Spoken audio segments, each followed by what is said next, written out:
Emergency medical card. এনার almond আর শেলফিশে allergy আছে।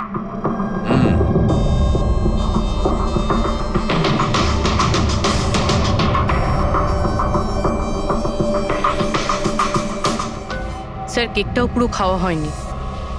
এই দেখুন, মনে হচ্ছে কেক কাটার কিছুক্ষণের মধ্যেই এরা সবাই মারা গিয়েছেন।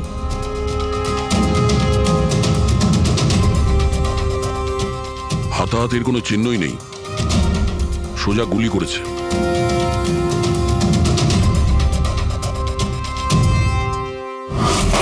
এইভাবেই গুলি চালিয়েছে।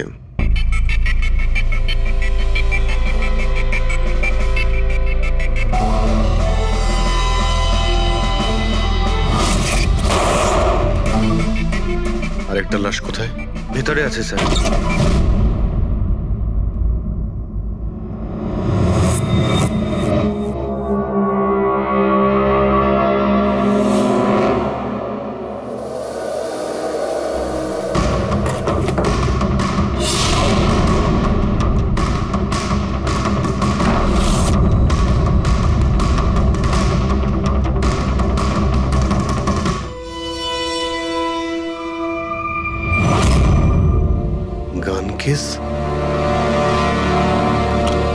কিন্তু এ তো পুরো খালি।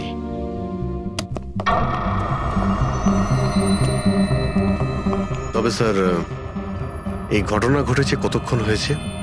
এই 4 জনের মৃত্যুই কালকে দুপুর 2টো থেকে 4টের মধ্যে হয়েছে। এরা কে কিছু জানতে পারলে? হ্যাঁ স্যার, উনি সুধীর বাবু, আর কে উইপস ইন্ডাস্ট্রির চেয়ারম্যান। ওর বড় ছেলে নীল আর এ ওর ছোট ছেলে রিতেশ। আর ভিতরে যে আছে সে সুধীর বাবুর স্ত্রী মায়া। স্যার, নীল আর রিতেশ দুজনেই আর কে উইপস কোম্পানির বোর্ড মেম্বার ছিল, কিন্তু কোম্পানির অবস্থা খুবই খারাপ ছিল, বন্ধ হওয়ার জোগাড়। প্রচুর ধার বাকি হয়ে গেছিল আর বাজারের ধারও মেটাতে পারছিল না, সমস্যা বেড়েই চলেছিল। তাহলে এখানে সেলিব্রেশন কি জন্য হচ্ছিল? স্যার, সুধীর বাবুর 60তম জন্মদিন ছিল। বার্থডে সেলিব্রেট করছিল? তাহলে নিশ্চয়ই আরো অনেকে এসেছিল। অফিসের কিছু লোক এসেছিল স্যার, আর ওদেরকে জিজ্ঞাসাবাদ করে ছেড়ে দিয়েছি। এরা সবাই এখানে একসাথে থাকতো কি? না না স্যার, এখানে তো শুধু সুধীরবাবু আর মায়া থাকতেন। সুধীরবাবু নীল আর রিতেশের জন্য আলাদা আলাদা বাংলো কিনে রেখেছিলেন। এরা দুজন ওখানেই থাকতো। আজকে তারা বাবার জন্মদিন পালন করতে এসেছিল। স্যার, সন্ধেবেলায় অনেক বড় একটা পার্টি হওয়ার কথা ছিল। কেক কাটার কিছুক্ষণের মধ্যেই সবাই মারা যায়। পার্টি প্ল্যান যারা করেছিল সেই টিমটা এসেছিল, কিন্তু কেউ দরজা খোলেনি দেখে চলে গিয়েছিল। বাস, আমার মনে হচ্ছে না যে কেউ বাইরে থেকে এসেছিল। যা কিছু ঘটেছে এই 4 জনের মধ্যেই ঘটেছে। কিন্তু বাড়িতে তো কোনো চাকর অবশ্যই থাকবে। আছে তো, চাকর আছে তো, কিন্তু তারা গ্রামে গেছে। সুধীরবাবু শুধু আজকের জন্য একজন সার্ভেন্ট হায়ার করেছিলেন। সে কাল সকালে কাজ করে গেছিল, আর পার্টি শেষ হওয়ার পরে আজকে এসে পরিষ্কার করার কথা ছিল। পার্টি শেষ হওয়ার আগেই সবকিছু শেষ হয়ে গেছে। মনে তো হচ্ছে এটা মার্ডারই। সরি ডক্টর সালুকে, আমার এটা মনে হচ্ছে যে 4 জন ছাড়াও এখানে আরো একজন ছিল, যে বাইরে থেকে ভেতরে এসেছিল। একটু মন দিয়ে দেখো, এখানে কোনো হাতাহাতির কোনো চিহ্ন নেই, আর প্রত্যেকটা জিনিস নিজের জায়গাতেই আছে। এটা মনে হচ্ছে যে কেউ কেকের মধ্যে কিছু মিশিয়ে দিয়েছিল, যেটা খেয়ে এরা 4 জনই অজ্ঞান হয়ে গেছিল। তারপরে ওই 5 নম্বর লোকটা বাড়ির মধ্যে ঢুকলো, এসে সবাইকে গুলি করে দিল। এটা বস 100% মার্ডার। মার্ডার আর সুইসাইডও। আচ্ছা, তোমরা তো নিশ্চিতভাবে কি করে বলছো? স্যার, এই দেখুন, বাকি 3টে লাশের কাছে স্ট্রাগলের কোনো চিহ্ন মাত্র নেই, শুধুমাত্র সুধীর বাবু ছাড়া। এনার পা ভাঁজ হয়ে রয়েছে, অনেকটা ব্লাডও বেরিয়েছে। আমার মনে হয় যখন ওনার গুলি লাগে তখন উনি বেঁচে ছিলেন। যদি উনিও কেক খেয়ে বাকিদের মতো অজ্ঞান হয়ে থাকতেন, তাহলে ওদের মতোই পড়ে থাকতেন। ইনি প্রথমে 3 জনকে গুলি করেন আর তারপর সুইসাইড করেন, এরকম মনে হচ্ছে। যদি এটাই হয়তো, তাহলে যে বন্দুক দিয়ে গুলি করা হয়েছিল সেটা কোথায়? সেটা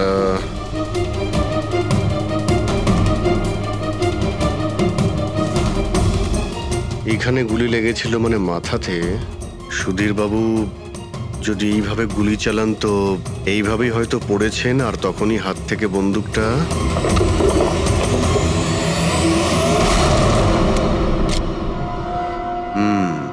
এই হলো বন্দুক। স্যার, এই দেখুন, রিতেশের ফোনটা পেলাম। স্যার, ও কেক কাটার কিছুক্ষণ পরেই নিজের সোশ্যাল পেজে এই সেলফিটা পোস্ট করেছে। বলছিলাম না, এখানে পঞ্চম ব্যক্তি থাকতেই পারে না। কিন্তু বুঝতে পারছি না কেন, আমার এখনো সন্দেহ আছে। দেখুন, সন্দেহ করা তো আমাদের কাজ। একটা কাজ করে যতগুলো এভিডেন্স আছে, যতগুলো জিনিস আছে, সব বিউরোতে নিয়ে যাই, দেখি এসিপি স্যার কি বলেন। গোলমাল মনে হচ্ছে। বস, আমি ওদের পেটের মধ্যে কেকের টুকরো পেয়েছি। ওই যে কেক ওরা খেয়েছিল, ওই কেকের মধ্যে সেনেটিভ মেশানো ছিল, নেশার ওষুধ। সেনেটিভ? 3 জন খেয়েছে আর অজ্ঞান হয়ে গেছে। 4 জনই? না, 3 জন, নীল, রিতেশ আর মায়া। ওদের 3 জনের পেটের মধ্যেই শুধু কেকের টুকরো পাওয়া গেছে। তার মানে সুধীরবাবু ওই কেকটা খাননি? না দয়া, সুধীর শুধু একজনই ছিল যে গুলি চলবার সময় অজ্ঞান হয়নি। কি সুধীরবাবু নিজের জন্মদিনে এই কেক খাননি? খায়নি, কারণ ওই কেকের মধ্যে বাদাম মেশানো ছিল। কিন্তু স্যার, ওনার বাড়ির লোকের তো নিশ্চয়ই জানা আছে যে ওনার বাদাম থেকে অ্যালার্জি ছিল। এক্স্যাক্টলি। তাহলে এই কেক আনলো কেন? অদ্ভুত ব্যাপার। সুধীরবাবুর বার্থডে ছিল আর কেক ওই 3 জনে খেয়েছিল। কেক 3 জনে খেয়েছিল, কিন্তু ওখান থেকে যে বন্দুকটা পাওয়া গেছে তাতে 4টে গুলি খরচ হয়েছে, যেগুলো এদের গায়ে লেগেছে। অদ্ভুত ব্যাপার যে ওর ওপর সুধীরের আঙুলের ছাপ আর আছে। ওই বন্দুকটাও তো সুধীরবাবুর নামেই রেজিস্টার করা। তো সুধীরবাবু প্রথমে ওই 3 জনকে গুলি করে আর তারপর নিজে সুইসাইড করে। কিন্তু কেন? ঝামেলা এড়ানোর জন্য। ব্যবসা ডুবে যাচ্ছে, ধার দেনা বেড়ে যাচ্ছে, এই জন্য নিজের সঙ্গে পুরো ফ্যামিলিটাকেই মেরে ফেলে। আর কি কারণ হতে পারে? হ্যাঁ স্যার, তাই তো মনে হচ্ছে। সুধীরবাবু ইচ্ছে করেই ওই বাদামওয়ালা কেক নিয়ে এসেছিল যাতে ওনাকে না খেতে হয়, আর উনি সেনেটিভ মিশিয়ে ওই কেকটা সবাইকে খাইয়ে দেন। আর অজ্ঞান হওয়ার পরে তাদের মেরে ফেলে নিজেও আত্মহত্যা করেন। রবি, ওই রিতেশ যেটা ফটো আপলোড করেছিল না নেটে, সেটা একটু খোলো তো। কটার সময় তুলেছিল এই ফটোটা? স্যার 2:05 আর আপলোড করেছিল? স্যার 2:07 সালুকে একটা কথা বলো, কেক খাওয়ার কতক্ষণ পরে ওরা অজ্ঞান হয়েছিল? 20 থেকে 25 মিনিট। মানে 2:30 না 2:35? আমার মনে হয় ওরা সবাই ওই সময়ই মারা গিয়েছিল, 2:30 থেকে 2:45-এর মধ্যে। মানে সবকিছু ঘটেছে ওই 40 মিনিটের ভেতরেই। 1 মিনিট, ওই দেখো, ওই ছায়াটা কার? ওই শ্যাডো? এই 4 জন তো এখানে দাঁড়িয়েছিল, তাহলে ছায়া ওখানে গেল কি করে? সেটা ওখানে গিয়েই দেখতে হবে। এই শ্যাডোটা কার ছিল? 2:04। পর্দার পজিশন একদম ঠিক আছে তো? একদম স্যার। পজিশন নিয়ে নি। রেডি? 2:05 ইয়া। আরে এখানে তো কোনো ছায়া দেখতে পাচ্ছি না। তাহলে ওখানে ছায়া কোথা থেকে এলো?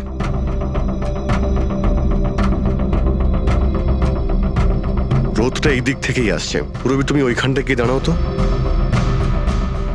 ইয়া, ব্যাস।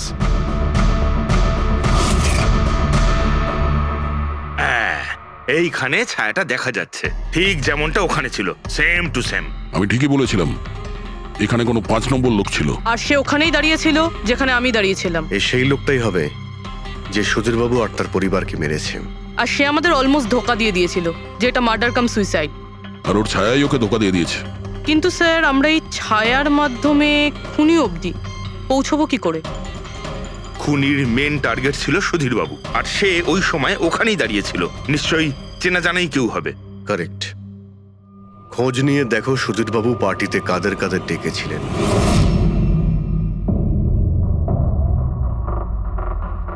স্যার, আমি পড়ি। তুমি সুধীরের এক্সিকিউটিভ অ্যাসিস্ট্যান্ট? হ্যাঁ স্যার, আমি Jahnavi. Marketing head. Yes sir. হ্যাঁ স্যার, আমি জগন্নাথ, আমি কোম্পানির লয়ার। আর সুধীরবাবুর পার্সোনাল লয়ারও। আগে হ্যাঁ, কিন্তু আপনারা আমার কাছে কি জানতে চাইছেন? সুধীরবাবুর কোম্পানিতে প্রায় 300 লোক কাজ করতেন, কিন্তু উনি পার্টিতে শুধু আপনাদের 3 জনকেই ডাকলেন। এরকম কিসের বিশেষ সম্পর্ক ছিল আপনাদের সঙ্গে সুধীরবাবুর? স্যার, আমি আগেও বলেছি যে আমি ওনার এক্সিকিউটিভ অ্যাসিস্ট্যান্ট। তো একজন এক্সিকিউটিভ অফিসারের সঙ্গে এতটা পার্সোনাল রিলেশনশিপ? স্যার, আমি ওনার শুধু কাজই না, বরং ওনার পার্সোনাল লাইফও ম্যানেজ করতাম। আই মিন পার্সোনাল আর প্রফেশনাল দুটোই। আর ওই দিনও আমি পার্টি ম্যানেজ করতে গেছিলাম, সেলিব্রেট করতে না। আর উকিলবাবু আপনি? স্যার, আমি আর সুধীর হলাম ছোটবেলাকার বন্ধু। ওর বার্থডে আর আমি যাব না, এটা কি করে হতে পারে? আর আপনি, আপনাকে কেন ইনভাইট করেছিল সুধীরবাবু পার্টিতে? স্যার, আমাকে সুধীর স্যার না, নীল ইনভাইট করেছিল। আমি আর নীল খুব ভালো বন্ধু ছিলাম। I see. তো আপনি ওনার পুরো শিডিউল ম্যানেজ করতেন। তো এই বার্থডে পার্টির দিন কেউ কি আসার কথা ছিল? কোনো মিটিং রেখেছিলেন আপনারা? স্যার ওই দিন ব্যাংক হলিডে ছিল, তার জন্য কোনো মিটিং বা অ্যাপয়েন্টমেন্ট ছিল না। আর ওনার বার্থডে ছিল, তাই উনি পুরো দিন ওনার ফ্যামিলির সাথেই কাটাতে চাইতেন। দুপুর 2টো থেকে 3টের মধ্যে আপনারা কোথায় ছিলেন? স্যার আমি তো আমার বাড়িতেই ছিলাম, ভি ব্লগ বানাচ্ছিলাম। Vlog? Video blog. আমার একটা ইন্টারনেট চ্যানেল আছে যেখানে আমি ভিডিও বানিয়ে আপলোড করি। স্যার আমি বাড়িতে ঘুমোচ্ছিলাম, আমার শরীরটা ঠিক ছিল না। স্যার আমি আমার ফ্যামিলির সাথে ফিল্ম দেখতে গিয়েছিলাম। আচ্ছা, কিছুদিনের মধ্যে সুধীরবাবুর ব্যবহারে কোনো পরিবর্তন দেখেছিলেন আপনারা? হ্যাঁ স্যার, আমি একটা জিনিস নোটিস করেছিলাম। স্যার আজ থেকে ঠিক 1 মাস আগে আমাদের মিটিং চলছিল।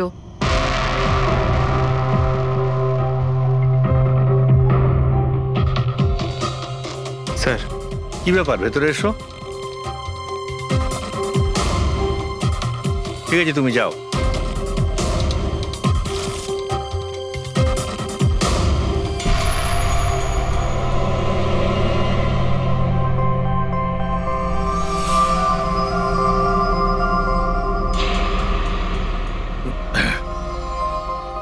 Sorry gentlemen, meeting is over. বাচ্চাদের পোশাক? Yes sir. আচ্ছা, আর কিছু নোটিস করেছিলেন আপনারা? কোনো অদ্ভুত কিছু? হ্যাঁ স্যার, এই 2 সপ্তাহ আগে উনি আমাকে বলেছিলেন যে উনি ওনার দলিল চেঞ্জ করতে চান। উইল বদলাতে চাইছেন কেন? জানি না স্যার, ওনার দলিলে 3 জন মানুষের নাম ছিল, একজন ওনার স্ত্রী মায়া আর 2 জন ওনার ছেলে। কিন্তু উনি চতুর্থ একজনের নাম জুড়তে চাইছিলেন, অ্যাড করতে চাইছিলেন। কি নাম ছিল ওই চতুর্থ জনের? ওনার নাম তো উনি বলেননি। আপনি কি উইলটা বদলেছিলেন?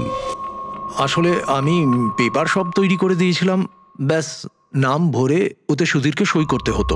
জানি না কি হলো, হঠাৎ নিজের বার্থডের কিছুদিন আগে ও আমাকে বলল যে দলিল বদলাতে চায় না, ওই পুরনো দলিলটাই থাকবে।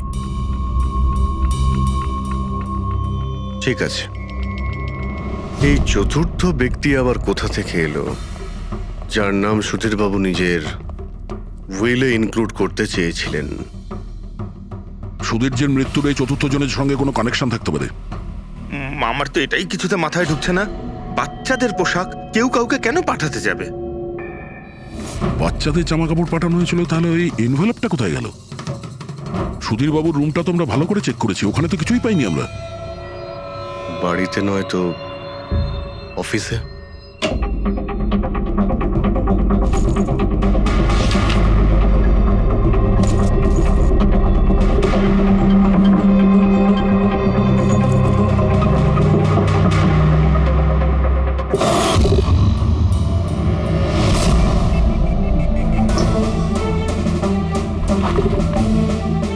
পেয়ে গেছি।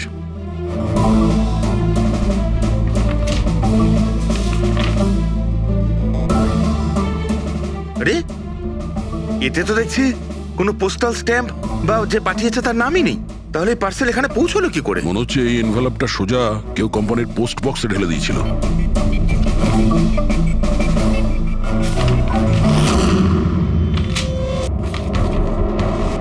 এই এনভেলপটা ডক্টর সালুকের কাছে পাঠিয়ে দিই, উনি হয়তো কিছু পেতে পারেন। ঠিক আছে। আচ্ছা, এই জাহ্নবী বলছিল যে এই পার্সেলটা দেখে মিস্টার সুধীর একদম চমকে গিয়েছিলেন। হতে পারে কোনো পুরনো স্মৃতি জেগে উঠেছিল। আর তারপর উনি কাউকে কলও করেছিলেন হয়তো। আগের মাসের কল ডিটেলস সুধীরবাবুরটা দেখি এই এনভেলপ পাওয়ার পরে সুধীরবাবু সবার আগে কাকে ফোন করেছিলেন? সুধীরের ফোন এসেছিল অনেক বছর বাদে। কি কথা হয়েছিল আপনাদের দুজনের? খুব রেগেছিল যে আমি ওকে কেন এনভেলপটা পাঠিয়েছিলাম, কিন্তু আমি তো ওকে এনভেলপ পাঠাইনি। কিন্তু কোনো কারণ তো ছিল যাতে সুধীরবাবু আপনাকে সন্দেহ করেন। হ্যাঁ নিশ্চয়ই, ওই এনভেলপে বাচ্চার জামা ছিল। ওর মনে হয়েছিল ওটা সেই জামাটাই যেটা আমি আর সুধীর আমাদের সন্তানের জন্য কিনেছিলাম। আমাদের বাচ্চার জন্য? আমার আর সুধীরের সন্তান। 30 বছর আগে আমি আরকে ওয়েবস কোম্পানিতে অ্যাকাউন্ট ডিপার্টমেন্টে কাজ করতাম। সুধীরের বাবা সেটার মালিক ছিল। ওখানেই সুধীর আর আমার সম্পর্ক হয়েছিল। আর কিছু বোঝার আগেই আমি বুঝতে পারি যে আমি সুধীরের সন্তানের মা হতে চলেছি। তো আপনাদের দুজনের বিয়ে হয়নি? না, হয়নি। সুধীর তো কথা দিয়েছিল, কিন্তু ওর প্যারেন্টস রাজি হয়নি, কারণ আমি ওদের স্টেটাসে ছিলাম না। ওনারা তো সুধীরের বিয়ে অনেক বড়লোক বাড়িতে আর সেম স্টেটাসে করতে চেয়েছিলেন। তারপরে ওর প্যারেন্টস আর ফ্যামিলি খুব চেষ্টা করেছিল ওকে, আমাকে, এমনকি আমার ফ্যামিলিকেও বোঝানোর জন্য যে আমি বাচ্চাটাকে নষ্ট করে দিই। আমিও ঠিক করেছিলাম যে যাই হয়ে যাক আমি আমার সন্তানকে জন্ম দেবই। 15ই মার্চ 1990 সালে আমার সন্তান এই পৃথিবীতে এসেছিল, কিন্তু সেই রাতেই ও মারা গিয়েছিল। যে বাচ্চাটাকে কোলে নিয়ে আদর করছিলাম, ছোট ছোট জামা কাপড় পরাচ্ছিলাম, কিচ্ছু করতে পারিনি আমি। আমি ভেবেছিলাম যে এরকম সময় তো সুধীর আমার পাশে থাকবে, আমাকে সাপোর্ট করবে, কিন্তু ও তো এর আগেই আমার সাথে কথা বলাটাও বন্ধ করে দিয়েছিল। আর ওই মাসেই ও মায়াকে বিয়েও করেছিল। তো সেই জন্যই আপনি আজ অব্দি বিয়ে করেননি আর এখানে একাই থাকেন? হ্যাঁ। সুধীরবাবু আপনার সঙ্গে যা যা করেছেন তার জন্য খুব কষ্ট হয়েছে আপনার, হয়তো খুব ঘেন্না করতেন ওকে। আমার থেকে বেশি ঘেন্নাও কে আর কেই বা করতে পারে। উনি আপনাকে আপনার অধিকার দেয়নি, আপনি সম্পত্তিতে ভাগ চাইলেন, আর যখন সম্পত্তি উনি আপনাকে দিলেন না তখন আপনি রেগে গেলেন আর মেরে দিলেন ওকে। আমি ওকে মারিনি, আর আমি ওকে কেন মারবো? আমি তো চেয়েছিলাম যে ও বেঁচে থাকুক আর সারা জীবন কষ্ট পাক। যেদিন সুধীর বাবু মারা যান সেদিন দুপুরবেলা আপনি কোথায় ছিলেন? আমি বাড়িতেই ছিলাম। আপনার কাছে কোনো উইটনেস বা প্রমাণ আছে? কোনো প্রমাণ নেই। হ্যালো, হ্যাঁ স্যার। ওকে স্যার, হ্যাঁ এখানেই আছেন, আমি বলে দিচ্ছি। হ্যাঁ, ইয়েস স্যার। স্যার সালুমকে স্যার ফরেন্সিকে ডাকছেন তাড়াতাড়ি, বলছিলেন যে কিছু দেখাতে চান। ওকে। শুনলে তো বিশ্বাসই করতে পারবে না বস। ওই এনভেলপটাকে যখন আমি ভালো করে পরীক্ষা করলাম তাতে কোনো ফিঙ্গারপ্রিন্ট তো পাইনি, কিন্তু ওই এনভেলপ থেকে আমি ডিএনএর জন্য স্যাম্পল পেয়ে গেছি। যে ওই চিঠিটা পাঠিয়েছে সে মনে হয় মুখ দিয়ে থুতু সাহায্যে ওটাকে সেঁটে দিয়েছে। আর এইভাবে ওই এনভেলপ থেকে আমি স্যালাইভা স্যাম্পল পেয়ে গেছি, যার থেকে ডিএনএ টেস্ট করতে পারবো। কিন্তু ডক্টর, ডিএনএ টেস্টিং এতে তো 4 থেকে 6 সপ্তাহ লাগবে। হ্যাঁ, আর আমি 5 দিনের জন্য যাচ্ছি দিল্লি এক কনফারেন্সে, কিন্তু তার আগে আমি কিছু প্রাইমারি টেস্ট করিয়ে নিয়েছি। তো স্যার আপনি এই টেস্ট থেকে কি পেলেন? এই টেস্ট থেকে আমি জানতে পেরেছি যে এটা যার ডিএনএ হোক না কেন তার ডিএনএ সুধীর বাবুর ডিএনএ এর সঙ্গে ম্যাচ করছে। কি? তার মানে এই যে, তার মানে হচ্ছে এইটা যে এই চিঠিটা পাঠিয়েছে সেটা সুধীর বাবুর কোনো রক্তের সম্পর্কের লোক। তার মানে সুধীরেরই নিজের কেউ সুধীরকে ব্ল্যাকমেল করছে, কিন্তু কে কে হতে পারে? স্যার অদিতির পেটে যে বাচ্চাটা ছিল সেটা তো মরা অবস্থায় জন্মেছিল। হ্যাঁ, আর রইল বাকি সুধীর বাবুর 2 ছেলে নীল আর রিতেশ। ওরা দুজন আবার সুধীর বাবু আর অদিতির গোপন রহস্যটা জেনে ফেলেনি তো? হতে পারে তার জন্যই ব্ল্যাকমেল করছিলেন, বাচ্চাগুলোর পোশাক পাঠিয়ে। আচ্ছা স্যার, ওই যে বাচ্চাদের পোশাক পেয়েছিলাম ওগুলো কি সত্যি পুরনো নাকি ময়লা টয়লা করে পুরনো দেখানোর চেষ্টা করা হয়েছে? আমি ওগুলোকে স্পেশালাইজড ল্যাবে পাঠিয়ে দিয়েছি চেক করার জন্য, তাড়াতাড়ি জানা যাবে। আচ্ছা পুরবি সুধীর বাবুর ছেলের ব্যাপারে কি জানতে পেরেছো? কি করতো? স্যার 1 বছর আগে সুধীর বাবু নিজের কোম্পানিতে নিজের ছেলেদেরকেই বোর্ড মেম্বার বানিয়েছিলেন, আর তারপর থেকেই কোম্পানি লসে যেতে শুরু করলো। ওরা কোম্পানির টাকা নিয়ে নিজেরাই নয়ছয় করতো, দামি দামি গাড়ি, প্রচুর শখ মেটাতো, সবকিছু করতো শুধু কাজ বাদ দিয়ে। কিন্তু স্যার সুধীরবাবু তার ছেলেদের খুব ভালোবাসতেন, দুজনের জন্য আলাদা আলাদা বাংলো। আচ্ছা এটা নয় তো যে ওদের দুজনের মধ্যেই কেউ ওই এনভেলপটা লেটার বক্সে ফেলেছিল? কিন্তু একটা কথা কিছুতেই মাথায় ঢুকছে না, এই ব্ল্যাকমেলিং কেন? আরে ভাই, টাকার জন্য। কোম্পানি ডুবে যাচ্ছিল। কারেক্ট। কোম্পানি কাঙাল হওয়ার আগে যা কিছু গুছিয়ে নিতে পারো গুছিয়ে নাও। যদি সুধীর বাবুর 2 ছেলে তাদের বাবাকে টাকার জন্য ব্ল্যাকমেল করে থাকে তাহলে নিশ্চয়ই ওনার ব্যাংকের অ্যাকাউন্টে নিশ্চয়ই টাকা এসে থাকবে, খুব বড় রকমের ফিগার। একটা কাজ করো, এই দুজনের পার্সোনাল অ্যাকাউন্ট, কোম্পানি অ্যাকাউন্ট সব চেক করো, দেখো কোনো বড় অ্যামাউন্ট এসেছিল কিনা। স্যার স্যার কিছু পেয়েছি স্যার। আরকে ভিপস ইন্ডাস্ট্রি থেকে কোটি টাকা ট্রান্সফার হয়েছে স্যার। কার অ্যাকাউন্টে ট্রান্সফার হয়েছে? 1 মিনিট দেখছি। এগুলো রিতেশ আর নীলের অ্যাকাউন্টই হবে? না স্যার, প্রাইভেট অ্যাকাউন্ট, রেচেলের নামে। কোন টাকা? আপনারা কি নিয়ে কথা বলছেন? আমি কিচ্ছু জানি না। কোন টাকা? সেই টাকাটা যেটা আরকে ভিপস এর অ্যাকাউন্ট থেকে তোমার অ্যাকাউন্টে ট্রান্সফার হয়েছে। এবার কিছু মনে পড়েছে? ওটা তো আমার স্যালারি, আমি ওখানে কাজ করতাম। স্যালারি? 11 কোটি স্যালারি? হ্যাঁ, তাও আবার 2 সপ্তাহের। ওই হিসাবে তো তোমার মান্থলি স্যালারি 22 কোটি টাকা হবে। কি কাজ কি করো তুমি? ব্ল্যাকমেলিং এর কাজ। তুমি আর রিতেশ দুজন মিলে সুধীর বাবুকে ব্ল্যাকমেল করছিলে। দেখো রিচেল, আমরা খুব ভালো করেই জানি যে তুমি আরকে কোম্পানিতে একদিনের জন্যও কাজ করনি। এবার পরিষ্কার করে সত্যিটা বলবে নাকি? রিতেশ কিন্তু আর নেই, তাই যত শাস্তি সব তোমাকেই কিন্তু পেতে হবে। ব্ল্যাকমেলিং আর এক্সটর্শনের শাস্তি জানো তুমি? আমি কাউকে ব্ল্যাকমেল করিনি। তাহলে সুধীর বাবু কি তোমাকে 11 কোটি টাকা এমনিই দান করে দিলেন? সুধীর আঙ্কেল তো ওই টাকা ট্রান্সফারই করেননি। তাহলে কে করেছিল? আমার বয়ফ্রেন্ড রিতেশ। ও আমাকে বলেছিল যে ওর কোম্পানির টাকা ও কিছুদিনের জন্য অন্য কোথাও রাখতে চায়। অন্য কোথাও? কেন জানি না, আর আমি জিজ্ঞাসাও করিনি। তুমি রিতেশকে জিজ্ঞাসা করনি, আর যখন রিতেশ মারা গেল তখন পুলিশকেও বলনি। আমি ভেবেছিলাম যে রিতেশ তো আর বেঁচে নেই, তাই তাই টাকাগুলো আমি রেখে দিই। কেউ কি করে জানতে পারবে? কিন্তু সুধীর বাবুর ফ্যামিলিকে মারতে পারে কারা? পরি তো ভিডিও বানাচ্ছিল, আর জাহ্নবী অসুস্থ ছিল, আর জগন্নাথ নিজের ফ্যামিলির সঙ্গে ফিল্ম দেখছিল। কিন্তু অদিতির ব্যাপারে আমি কিছুই বুঝতে পারছি না। কিন্তু কে হতে পারে যে সুধীর বাবুকে এনভেলপ পাঠায়, ওই প্যাকেটটা পাঠায়? সে কে? ওর নামটা সুধীর বাবু উইলে লিখতে চেয়েছিলেন কিন্তু লেখেননি। সে কে?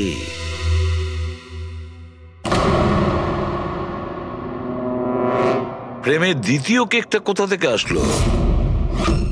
হ্যাঁ স্যার, এখানে দুটো কেক। সেটাই তো, যখন বার্থডে ছিল সুধীর বাবু তার নিজের ফ্যামিলির সঙ্গে, ছোট কেকটা কেন কাটতে যাবে যেখানে এত বড় কেকটা রয়েছে এর সামনে? স্যার, যাতে ও রাতে পার্টিতে বড় কেক খেতে পারে। আরে ভাই, সুধীর বাবু কি 18 বছরের বাচ্চা ছিল নাকি যে নিজের বার্থডেতে দুটো কেকের অর্ডার দেবে? স্যার, হতে পারে এই কেকটা ওনাকে কেউ গিফট করেছে, এই বাদামওয়ালা কেক। সেটা তো বক্সে নিয়ে আসবে, আর তার উপরে কেক শপের নামটাও লেখা থাকবে। না স্যার, ওখানে তো আমরা কোনো বক্স পাইনি। ছিল না? হতে পারে কেউ এই কেকটা বাড়িতে বানিয়েছে, সেই জন্যই আমরা ওখানে বক্স পাইনি। কিন্তু এই আমন্ড দেওয়া কেক পাঠালোটাকে? স্যার, হ্যাঁ স্যার, আমি জাহ্নবীর সোশ্যাল প্রোফাইল চেক করছিলাম। স্যার, এখানে ওর অনেক ছবি আছে যেখানে ও কেক আর পেস্ট্রি বেক করছিল। বেকিং ও খুব পছন্দ করে। হ্যাঁ, আমি বেকিং পছন্দ করি, তাতে কি? তো কিছু না, তুমি বাদামওয়ালা কেক বানিয়েছিলে না সুধীর বাবুর জন্য? আমি যখন জানি যে ওনার বাদামে অ্যালার্জি, তাহলে আমি ওনার জন্য বাদাম কেক কেন বানাবো? কারণ তুমি চাইছিলে যে উনি কেকটা না খান, যদি খেতে অজ্ঞান হয়ে যেত না। আর তুমি চাইতে যখন তুমি ওকে মারবে তখন যেন ওর জ্ঞান থাকে, কষ্ট পায় তোমার সামনে, প্রাণ ভিক্ষা করে, তাই না? আরে আমি সুধীর আঙ্কেলকে কেন মারবো? তুমি কেকের মধ্যে সেনেটিভ মেশাওনি রিতেশ, নীল আর মায়াকে মারার জন্য? আপনারা এইসব কি বলছেন বলুন তো? ব্যাস ব্যাস, অনেক হয়েছে। তুমি বলেছিলে না যে ওই দিন তুমি অসুস্থ ছিলে আর বাড়িতেই ছিলে? কোথাও তুমি যাওনি। তুমি পার্টিতে কিভাবে গিয়েছিলে কিনা পার্টিতে? আমি সত্যি 2-3টে পর্যন্ত ঘুমিয়েছিলাম। তারপর ঘুম থেকে ওঠার পর আমার মনে হলো যে আমি একটু বেটার ফিল করছি, আর তাই আমি পার্টিতে চলে যাই। এতে আমার কি অন্যায়? তুমি যদি রাত 2টো থেকে 3টে অবধি সত্যিই ঘুমিয়েছিলে, তাহলে 2:30টার সময় যখন সুধীর বাবু মারা যান তখন তোমার মোবাইল ওনার ঘরের সামনে গেল কি করে? দেখো জাহ্নবী, মিথ্যে বলে কোনো লাভ নেই। আমরা তোমার মোবাইলের রেকর্ড চেক করে দেখেছি। যে সময় সুধীর বাবু মারা যান সেই সময় তোমার ফোনের লোকেশন ওনার বাড়ির কাছেই ছিল। এবার সত্যি বলবে নাকি আরো টাইম ওয়েস্ট করতে চাও? আমি আর নীল একে অপরকে ভালোবাসতাম। আমরা ভেবেছিলাম যে নীলের বাবার বার্থডে আমাদের কাছে একটা ভালো সুযোগ ছিল ওনাকে আমাদের ব্যাপারটা বলার। আর সেই জন্যই আমি ওখানে যাই। ওখানে গিয়ে নীলকে অনেকবার কল করি, প্রায় 1 ঘন্টা ওখানে ছিলাম আমি, কিন্তু নীলের কোনো কল আসেনি। আমি ভেবেছিলাম নীল হয়তো সময় পাচ্ছে না আমাকে কল করার। মিথ্যে কথা। তোমার মনে হয়েছিল নীল তোমাকে ঠকাচ্ছে, সেই কারণে তুমি ওকে আর ওর পুরো ফ্যামিলিকে মেরে দিয়েছো। এই আপনারা কি বলছেন বলুন তো?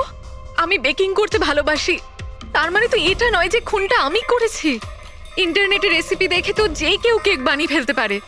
কেক বানানো কি এমন কঠিন কাজ? আর রিতেশের গার্লফ্রেন্ড রেচেল, ও তো বেকিং করে। আপনারা ওকে কি কেন কিছু জিজ্ঞেস করছেন না? সবাইকে জিজ্ঞেস করবো আমরা। ডাকো সবাইকে। ভীষণ ইন্টারেস্টিং কেস এটা। এরকম খুব কম হয় যে এতজনের কাছে একটা লোকের প্রাণ নেওয়ার জন্য সুযোগও আছে আর মোটিভও আছে। আপনারা আবার? আরে স্যার, আমি কেন মারবো ওনাকে? আপনি নীলকে বিয়ে করতে চেয়েছিলেন, ওর ফ্যামিলির লোকেরা রাজি হয়নি। এ তো খুব বড় একটা কারণ খুন করার। আর সুধীর বাবুর ফ্যামিলির জন্য আত্মমর্যাদা, সোশ্যাল স্ট্যাটাস অনেক গুরুত্বপূর্ণ ব্যাপার ছিল। এর সবচেয়ে বড় এক্সাম্পল অদিতি দেবী। আর সুধীর বাবু এই নিজের সম্পত্তি আর স্ট্যাটাসের জন্য আপনার জীবন নষ্ট করে দিয়েছেন। তাহলে আপনার থেকে বেশি ঘৃণা আর কে করতে পারে? আমার কাছে পয়সার কোনো মূল্য নেই, আর না কোনো বিষয়ে রিগ্রেট। আফসোস তো তোমার হওয়ার কথা রাচেল। এখানে তো 5,000 টাকার জন্য মানুষ মানুষকে খুন করে, আর তুমি তো বসে বসে 11 কোটি টাকা পেয়েছো। আর আপনি? আপনার হাতে তো সুধীর বাবু তার লাইফের রিমোট কন্ট্রোল দিয়ে দিয়েছিল। আপনি সবই জানতেন ওনার ব্যাপারে। এটাও জানতেন যে উনি ওনার গানটা কোথায় রাখেন। দেখুন, আপনাদের যা ইচ্ছে বলতে পারেন। আমি আপনাকে আগেও বলেছিলাম যে আমি সেদিন ঘরে ভিডিও ব্লগ বানাচ্ছিলাম। চাইলে আমার ফোনও চেক করতে পারেন। হ্যাঁ নিশ্চয়ই।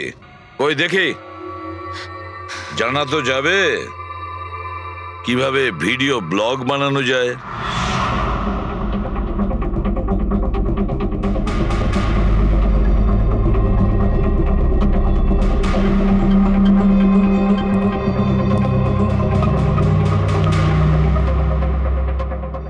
স্যার, এখন আপনি বিশ্বাস করেছেন তো যে সেদিন আমি নিজের ঘরে DIY ভিডিও বানাচ্ছিলাম? DIY তার মানে? Do it yourself. স্যার, আমি প্রত্যেকদিন নিজের ইন্টারনেট চ্যানেলে মানুষদের দৈনন্দিন কাজের ইজি পদ্ধতি দেখাই। Do it yourself. স্যার, হ্যাঁ, নিউজ পেপারটা দেখুন, ডেটটা ওই একই। হ্যাঁ সেটাই তো আছে। মানে ভিডিও ওই দিনই শুট করা হয়েছিল? স্যার, হ্যাঁ পুরবি। স্যার আমি মেমোরি কার্ডের ডেট আর টাইম চেক করেছি। এই ভিডিওটা ওই দিনই তৈরি করেছিল, 2টো থেকে 4টের মধ্যে। আচ্ছা, আর স্যার, ওরির মোবাইল লোকেশন ক্রস চেক করেছিলাম আমরা, তাতে দেখলাম ও সেদিন বাড়িতেই ছিল। পুরবি একটা কাজ করো, এই 4 জন লেডিসকে আলাদা ঘরে বসাও। স্যার, হুম, চলো।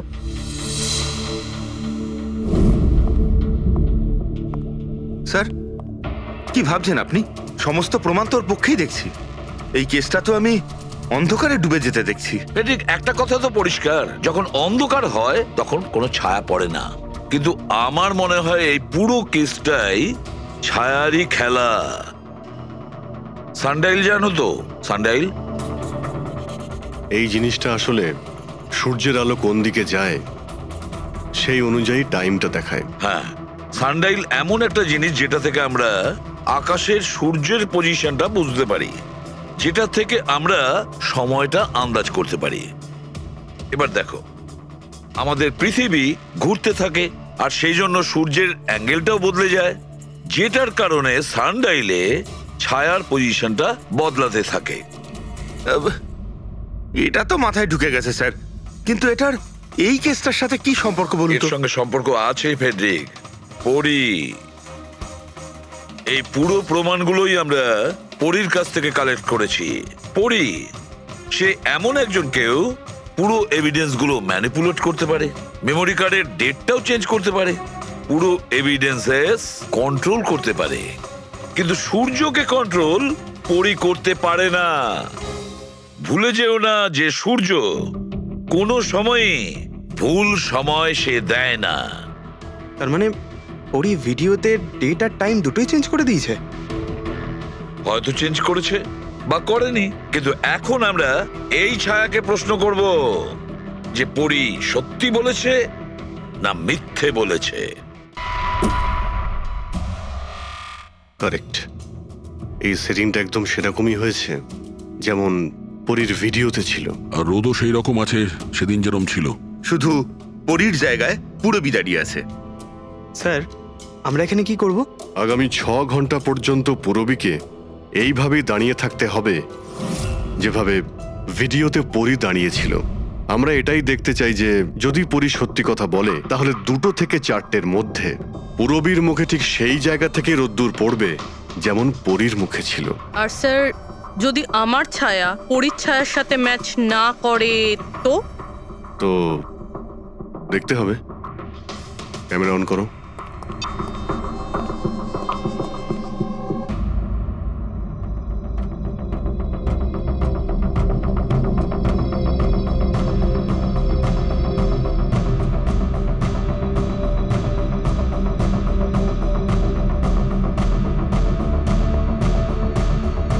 চলো, গুড।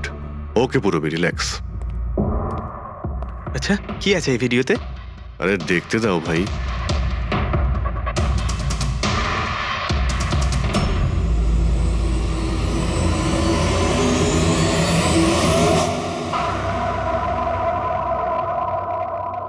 তো সকাল 11টা থেকে 1টার মধ্যে তুমি ওই ভিডিওটা রেকর্ড করেছিলে। আর তুমি খুব চালাকির সাথে ভিডিও ডেট আর টাইম চেঞ্জ করে দিয়েছো। মেমোরি কার্ডের ডেট আর টাইম বদলে দিয়েছিলে, নিজের মোবাইল ফোনটা বাড়িতে রেখে দিয়েছিলে যাতে আমরা ওখানকার লোকেশন পাই।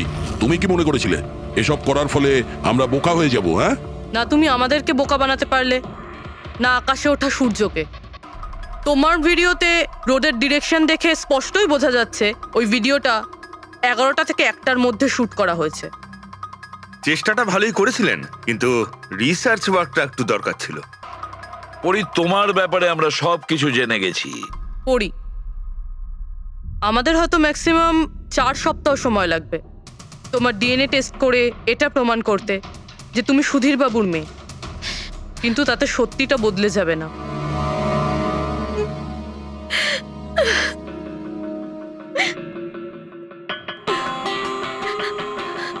আমি ওনাকে মারতে চাইতাম না, একদমই মারতে চাইতাম না ওনাকে। আমি তো শুধু এইটুকু চাইতাম যে উনি আমাকে স্বীকার করুক।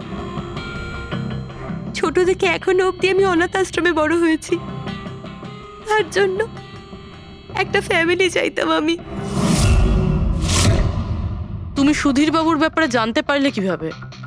ওই আমার ছোটবেলার জামা কাপড়ের জন্য। ওই জামা কাপড়ে হসপিটালের কার্ড ছিল, উনি ওটা বের করতে ভুলে গেছিলেন। ওই কার্ডে বাবার নাম্বারও ছিল। তারপর আমি বাবাকে অনেক খুঁজলাম, তখন শেষ পর্যন্ত ওনার কোম্পানির কথা জানতে পারলাম। কিন্তু তুমি ওনার কোম্পানি কেন জয়েন করলে? তুমি চাইলে সুধীর বাবুকে অন্য জায়গাতেও কথাটা বলতে পারতে যে তুমি ওনার মেয়ে। কিন্তু আগে আমি ওনার সাথে দেখা করতে চাইতাম, চিনতে চাইতাম ওনাকে। তারপর আস্তে আস্তে জানতে পারলাম যে উনি খারাপ মানুষ নন, মনের দিক থেকে খুবই বড়। তখন আমি ভাবলাম যে হয়তো ওই সময় ওনার অবস্থা খুব খারাপ ছিল, তাই অনাথ আশ্রমে দিয়েছিল আমাকে। কিন্তু এখন তো ওনার খুব ভালো অবস্থা, এখন তো উনি আমায় আপন করতে পারতেন। তাহলে ওনার সঙ্গে দেখা হতে না হতে প্রপার্টিতে ভাগ কেন চাইলে? কারণ আমি জানতে চাইতাম যে ওনার কাছে ইম্পর্টেন্ট কি, টাকা না আমি। তার জন্যই সুধীর বাবু ওনার উইল চেঞ্জ করতে চাইছিলেন। হ্যাঁ, আর এটা শুনে আমি খুব খুশি হয়ে গেছিলাম। কিন্তু সুধীর বাবু তার সিদ্ধান্ত বদলে ফেলেছিলেন, যেটা তুমি সহ্য করতে পারোনি। স্যার, ও সব ওনার ওয়াইফ আর ওনার মেয়ের জন্য হয়েছিল। ওরা এটা সহ্যই করতে পারছিল না যে বাবা আমার নাম উইলে অ্যাড করছিল। অর্থাৎ আরও একবার সুধীর বাবু আপনাকে মেনে নিতে অস্বীকার করলেন। হ্যাঁ, আর এইবারও ঠিক ফ্যামিলির জন্যই। উনি একদম বদলাননি, উনি একদম ঠিক আগের মতোই ছিলেন। সেলফিশ, সুবিধাবাদী, দায়িত্বজ্ঞানহীন। সহজভাবে নিজের ভাগটা পাননি বলে ওনাকে ব্ল্যাকমেল করতে শুরু করে দিলেন। না, আমি যখন ওনাকে প্রথম এনভেলপ পাঠিয়েছিলাম তখন আমার এরকম উদ্দেশ্য ছিল না। আর না আমি এতটাই বোকা যে এনভেলপ নিজের মুখ দিয়ে সিল করব। আমি তো এটাই ভাবতাম যে অ্যাটলিস্ট উনি আমাকে নিজের ফ্যামিলিতে ইনক্লুড করুক, আমার নিজেরও একটা ফ্যামিলি হোক। আর তার জন্যই আমি বাবার জন্মদিনের দিন নেশাযুক্ত ওষুধ দিয়ে বাদামের কেক নিয়ে ওনার বাড়িতে গেছিলাম। Happy birthday to you.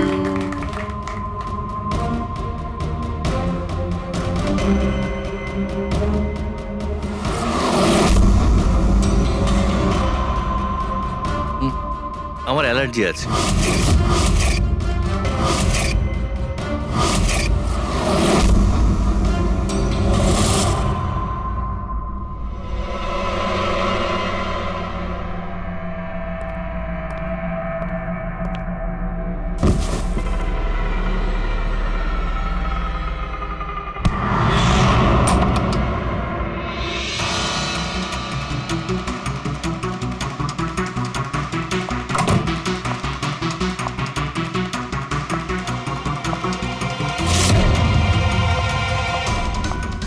বাবা,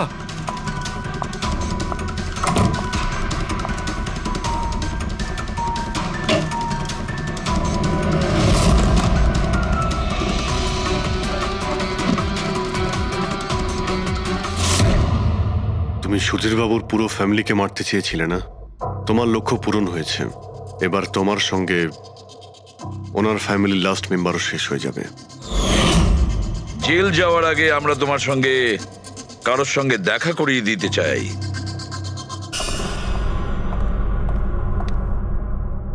ইনি অদিতি দেবী, তোমার মা।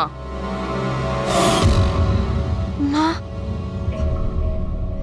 আপনাকে মিথ্যে বলা হয়েছিল যে আপনার সন্তান মৃত জন্ম নিয়েছিল।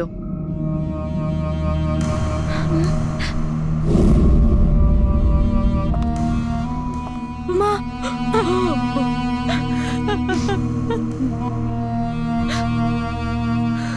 ওর এই সুধীর বাবু আর তার ফ্যামিলিকে শেষ করে দিয়েছে। আমরা দুঃখিত, আপনারা দুজন আবার বিচ্ছিন্ন হয়ে যাচ্ছেন।